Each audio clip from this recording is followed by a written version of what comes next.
आशा करती हूँ कि यह कहानी आप सभी को पसंद आएगी। काजल नाम की लड़की अपने पति के साथ एक अपार्टमेंट में रहती थी। काजल का पति राहुल एक सॉफ्टवेयर कंपनी में टीम लीडर के पद पर कार्य करता था। राहुल बचपन से ही बहुत आध्यात्मिक था, लेकिन उसके उलट उसकी पत्नी काजल बिल्कुल नास्तिक थी। वह ज़्यादातर रंगीन दुनिया में जीने की चाहत रखती थी, जिसे वह आज के हिसाब से सही समझती थी। हालांकि इस बात को लेकर दोनों के बीच में कभी भी कोई अनबन नहीं थी। दोनों अपने जीवन में बहुत खुश थे। एक दिन सुबह सुबह राहुल टीवी में धार्मिक कार्यक्रम देख रहा था, जिसमें 7:30 काल के बारे में बताया जा रहा था। उसी समय काजल चाय नाश्ता लेकर आती है और राहुल के बगल में बैठकर चाय पीने लगती है। और थोड़ी ही देर में वह राहुल से चाय पीते हुए कहती है, क्या सुबह से बोर कर रहे हो? और उसी समय टीवी का रिमोट उठाकर चैनल बदल देती है। राहुल को काजल का बर्ताव अच्छा नहीं लगता। वह काजल से कहता है, क्या तुम 7:30 की महादशा के बारे में कुछ जानती हो? जो तुमने उसे बकवास समझ लिया। धर्म की बातें समझने के लिए आस्था लगती है, लेकिन तुम तो बिल्कुल नास्तिक हो। लेकिन तुम्हें किसी और की भावनाओं को तकलीफ देने का कोई हक नहीं है। काजल को राहुल की बात से ग्लानि महसूस होती है और वह राहुल से माफ़ी मांगते हुए वह शनि भगवान का कार्यक्रम टीवी में दोबारा लगा देती है। राहुल काजल को बहुत प्यार करता था। वह मुस्कुराते हुए कहता है, अरे कोई बात नहीं, चलो आज शनि मंदिर चलते हैं। वैसे काजल को मंदिर जाने में कोई दिलचस्पी नहीं है, लेकिन वह राहुल का दिल रखने के लिए मंदिर जाने को तैयार हो जाती है। दोनों एक साथ बाइक में मंदिर पहुंचते हैं। मंदिर के आसपास बहुत सी छोटी छोटी दुकानें लगी होती हैं। दुकानों में भक्त अपनी अपनी पसंद की चीज़ें खरीद रहे होते हैं। राहुल प्रसाद खरीदकर मंदिर की तरफ चलने लगता है। वहीं सीढ़ियों पर एक बाबा काले कपड़े पहने बैठे हुए थे। राहुल उनके कटोरे में कुछ पैसे डाल देता है और काजल के साथ मंदिर चला जाता है। मंदिर में शनि भगवान के दर्शन करने के बाद पुजारी जी से प्रसाद लेकर दोनों सीढ़ियों से नीचे उतरने लगते हैं। और जैसे ही वे नीचे आते हैं, वही बाबा काजल को देखकर कहते हैं, बेटी अपना ध्यान रखना। काजल बाबा को प्रणाम करके राहुल के साथ घर आ जाती है। दरअसल बाबा बहुत ही तेजस्वी थे। उन्होंने काजल को देखते ही महसूस कर लिया था कि उनके ऊपर शनि की दृष्टि पड़ चुकी है, जिससे उसका 7:30 का समय शुरू हो चुका है और उसके जीवन में संकट के बादल घिर गए हैं। काजल के घर पहुंचते ही उसके सर में दर्द होने लगता है। काजल राहुल से कहती है, आप थोड़ा मेरे लिए चाय बना लीजिए, मेरे सर में बहुत दर्द है। राहुल काजल के लिए चाय बनाकर ले आता है। राहुल को ऑफिस जाना होता है, इसीलिए वह तैयार होकर जल्दी निकल जाता है। काजल घर के काम खत्म करके दोपहर को सो जाती है। शाम को राहुल अपने ऑफिस से घर आता है। काजल तब तक सो ही रही होती है।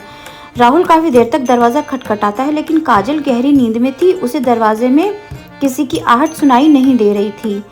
राहुल काजल को फ़ोन करने लगता है। फ़ोन की घंटी सुनकर काजल अचानक नींद से जाग जाती है और जैसे ही उसे पता चलता है कि राहुल दरवाजे पर खड़ा है, वह जल्दी से जाकर दरवाज़ा खोलती है।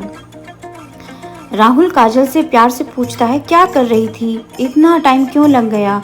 काजल आंख मीचते हुए कहती है, पता नहीं, इतनी ज़्यादा नींद लग गई कि आपकी आवाज़ भी नहीं सुनाई दी।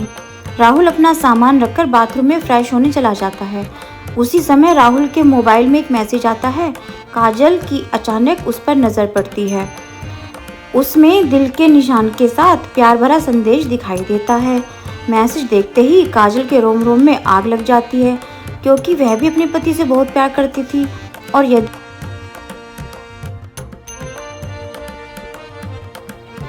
काजल की आंखों से आंसू निकल आते हैं।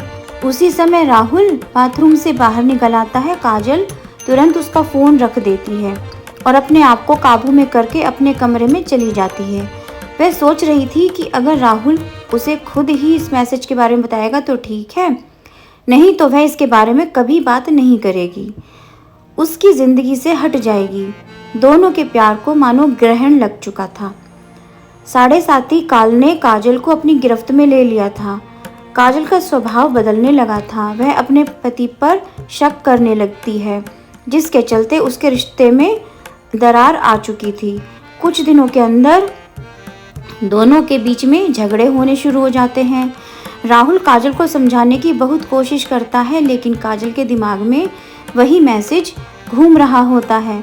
वह राहुल की किसी भी बात पर भरोसा नहीं कर पा रही थी। राहुल काजल को खुश करने के लिए उससे कहता है, चलो मंदिर चलते हैं और वहीं से बाजार घूमने चलेंगे, आज कुछ कपड़े भी खरीदेंगे। लेकिन काजल गुस्से में वहां से उठकर चली जाती है। राहुल अकेले ही मंदिर चल देता है। राहुल को दोबारा वही बाबा मंदिर की सीढ़ियों पर फिर से दिखाई देते हैं। वह राहुल को देखते ही उसे अपने पास बुलाते हैं। राहुल हाथ जोड़कर बाबा के सामने जाकर खड़ा हो जाता है। बाबा कहते हैं, बेटे, तुम्हारे जीवन में संकट दिखाई दे रहा है, क्या तुम ठीक हो? राहुल कई दिनों से काजल से परेशान था। वह बाबा के सामने बैठकर अपनी समस्या बताने लगता है।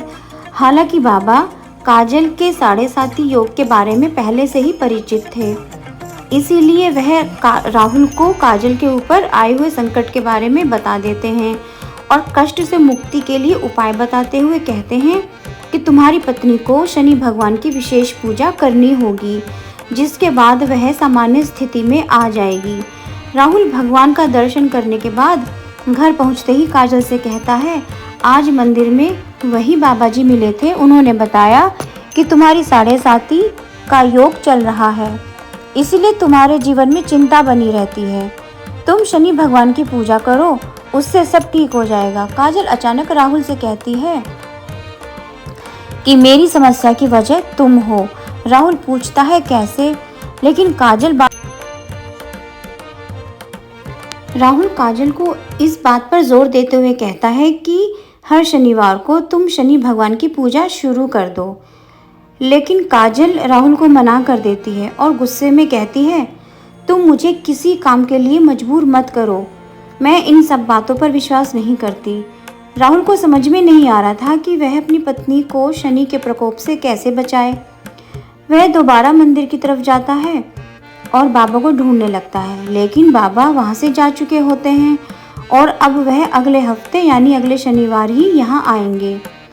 राहुल के पास तब तक का वक्त नहीं था, क्योंकि वह समझ चुका था अगर यह सब ठीक नहीं हुआ तो काजल और उसका रिश्ता टूट जाएगा। वह काजल से बहुत प्यार करता था, वह उसके बिना जीने की कल्पना भी नहीं कर सकता था। राहुल मंदिर में पुजारी जी से बाबा के बारे में जानकारी लेता है, लेकिन पुजारी जी को बाबा के बारे में कुछ नहीं पता था। वह कहते हैं, बेटा, मैं यहाँ सुबह से आता हूँ, लेकिन मैंने आज तक किसी बाबा को सीढ़ियों पर बैठे नहीं देखा, पता नहीं तुम किसकी बात कर रहे हो। राहुल को आश्चर्य होता है, क्योंकि वह 2 बार बाबा को मिल चुका था। वह शनि भगवान के सामने हाथ जोड़कर कहता है, प्रभु, मुझे बाबा से मिलना है।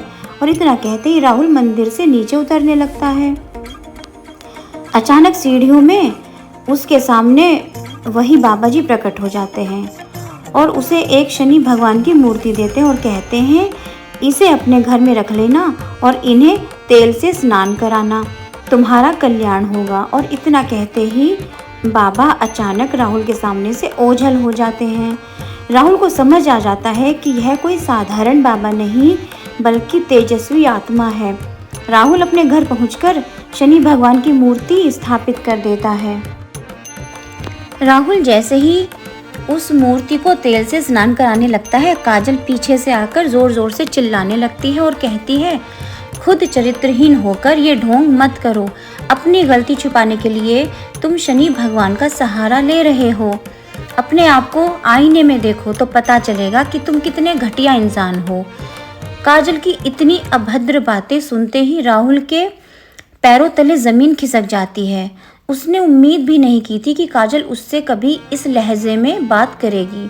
राहुल शांत स्वभाव का था। वह काजल को शांत कराते हुए पूछता है, क्या हुआ काजल, आराम से बात करो।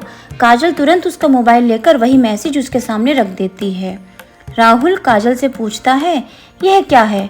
काजल तुरंत कहती है, तुम बताओ यह क्या है और कौन है जिसने तुम्हें मैसेज भेजा हुआ है।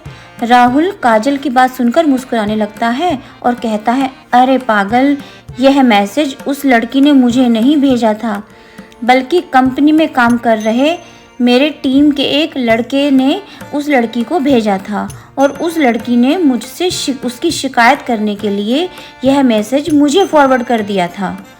यह बात सुनते काजल का दिमाग शून्य हो जाता है।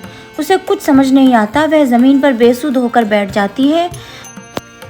राहुल उसकी बगल में बैठकर उसका हाथ पकड़कर पूछता है, क्या तुम इतने दिनों से इस मैसेज की वजह से मुझसे झगड़ा कर रही हो? तुम पागल तो नहीं हो गई हो? एक बार मुझसे पूछ ही लिया होता, मैं तुम्हारे अलावा किसी और लड़की के बारे में सोच भी नहीं सकता। काजल ज़ोर ज़ोर से रोने लगती है और राहुल के गले से लग जाती है, अनजाने में ही सही, लेकिन शनि भगवान की कृपा से काजल को साढ़े साथी योग से छुटकारा मिल जाता है। दोनों के जीवन में फिर से खुशियों को न्योता मिल जाता है। शनि भगवान के विराजमान होते ही दोनों के बीच झगड़े की वजह ही समाप्त हो चुकी थी और उनके जीवन में खुशियों ने फिर से दस्तक देना शुरू कर दिया था और दोनों के बीच में अब ना कोई लड़ाई झगड़ा हो रहा था। उनके सभी कष्टों की समाप्ति हो चुकी थी। तो भाइयों और बहनों, धर्म की यह कथा भी यहीं समाप्त होती है। और मुझे ज़रूर बताइएगा कि आपको ये शनि भगवान की साढ़े साथी के योग की कथा कैसी लगी। हमें कमेंट करके ज़रूर बताइए और हमारे चैनल को सब्सक्राइब किए बिना बिल्कुल भी ना जाएं। और हमारे वीडियोस को देखने के लिए, कहानियों को सुनने के लिए आप सभी का बहुत बहुत धन्यवाद। नमस्कार।